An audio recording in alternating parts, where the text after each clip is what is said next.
गर्भवती थी, प्रेग्नेंट थी, कुछ दुष्ट लोगों ने अनानास के फल के अंदर क्रैकर्स, कुछ बारूद रख करके उसको खिलाया और उससे ब्लास्ट कर दिया। उसकी किस दर्दनाक मौत हुई। इस घटना ने पूरे इंसानियत को शर्मसार कर दिया है। इसी तरह एक घटना अभी गाय को, उसको कुछ चारे के साथ में पटाखे रखकर उस गाय की दर्दनाक हत्या की गई। अरे हम तो उस देश के वासी थे जहां पर ये सब हमारे भाई बंधु की तरह हम रहते थे। हम इंसानों को क्या हो गया है आज।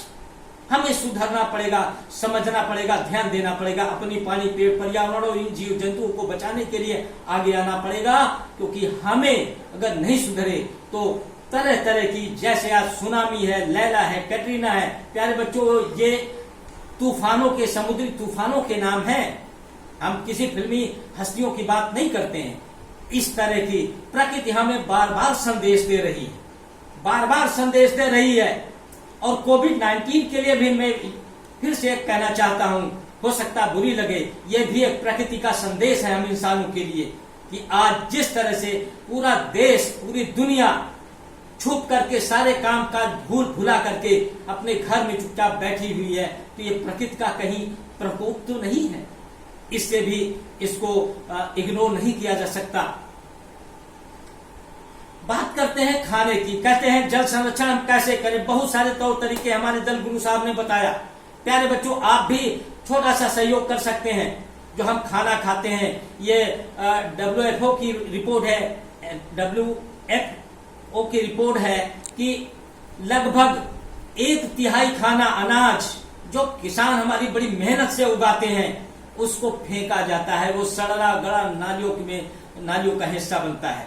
प्यारे बच्चों, आप खाना बचा सकते हो। अगर आपकी मम्मी 1 गिलास दूध पीने के लिए दे रही है, तो आप सोच लीजिए 1 लीटर दूध के प्रोडक्शन में 700 लीटर वाटर लगता है। वो चाहे चारे के रूप में हो, गाय के पीने के रूप में हो, तो 1 litre of milk use 700 litre. और 1 गिलास दूध का वॉल्यूम होता है लगभग 250 ml। अगर 250 ml दूध को आपने 1% किसी तरह भी फेंक दिया, नहीं पिया, बर्बाद कर दिया, तो प्यारे बच्चों 175 लीटर आपने बर्बाद कर दिया। 1 चपाती गेहूं को उगाने में लगभग 2000 लीटर पानी लगता है किलोग्राम। अगर 1 चपाती भी आपने 100 ग्राम 20 ग्राम की फेंकी, तो उसमें भी पानी लगता है। तो प्यार, और अब 2 चीजें हैं। हमारे आपके मम्मी पापा की गाढ़ी कमाई इस अनाज को खरीदने में लगती है, तो उनकी गाढ़ी कमाई को भी आपको बचाना है, और साथ साथ आपका जल संरक्षण भी हो जाएगा।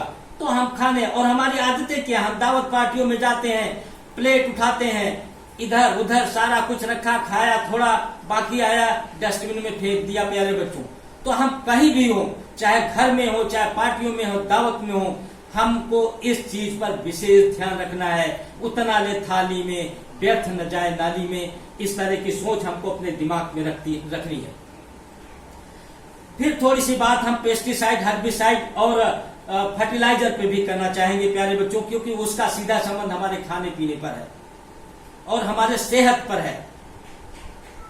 प्यारे बच्चों, जब यह हरित क्रांति की शुरुआत हुई थी, लगभग यह 60 के दशक में, तो उस समय जो कॉन्सेप्ट दिया था, भूमि का जांच की जाए, कितना उसे जरूरत है, उसके हिसाब से केमिकल फर्टिलाइजर डाला जाए। लेकिन इंसान के लालच ने, इंसान के स्वार्थ ने, ज्यादा कमाई के लालच ने अब इतना फर्टिलाइजर डाला जाने लग गया कि अनाज कम, केमिकल ज्यादा। पेस्टिसाइड का इतना बुरी तरह से इस्तेमाल किया जा रहा है कि आज हमारी हवाएं प्रदूषित हो रही हैं।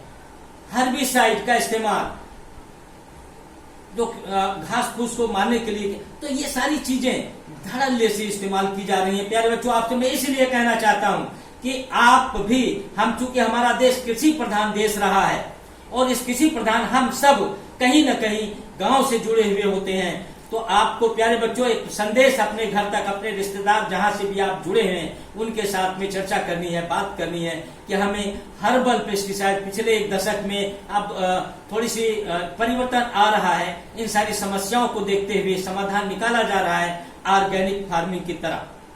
प्यारे बच्चों, हमने बीच में छोटे छोटे प्रयोग हम करते रहते हैं और अपने किसान भाइयों तक, चूंकि एक छोटा सा परिचय हम लास्ट में देना चाहेंगे कि मैं तो मोटरसाइकिल से निकलता हूं और कभी राजस्थान तक, कभी हरियाणा, कभी बिहार, कभी झारखंड, इस तरह की लंबी यात्राएं लोगों के साथ पानी, पेड़, पर्यावरण के लिए पंचायतें करते हैं, उनके साथ चर्चाएं करते हुए आगे बढ़ता हूं।